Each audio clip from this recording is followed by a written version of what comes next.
राज्यसभेसंदर्भातली राज्यसभेत लवकरच आपल्याला आजोबा आणि नातवाची जोडी पाहायला मिळू शकते। मवियाकडून शरद पवारांना पुन्हा एकदा राज्यसभेवर पाठवलं जाणार हे जवळपास निश्चित आहे अशी माहिती सूत्रांनी दिली आहे। पवारांच्या नावाला ठाकरेंची सेना आणि काँग्रेसचाही पाठिंबा असल्याचं कळतंय। मवियाकडे 46 आमदारांचं संख्याबळ असल्याने एक उमेदवार निवडून येण्यासाठी ते पुरेसे आहे। तर राष्ट्रवादीच्या कोट्यातनं पार्थ पवारांचं नावही निश्चित झाल्याचं कळतंय। सुनेत्रा पवारांच्या जागी पार्थ पवार यांना संधी मिळू शकते। राज्यसभेच्या 7 जागांसाठी 16 मार्चला मतदान होणार आहे।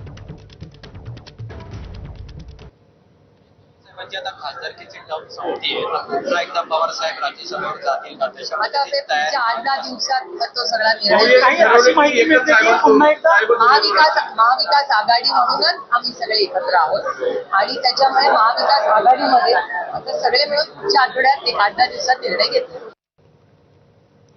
अन्न आणि औषध प्रशासन विभागातील लिपिकाला लाच घेताना अटक करण्यात आली। दरम्यान अटक करण्यात आलेल्या राजू ढिंगरेचा लाच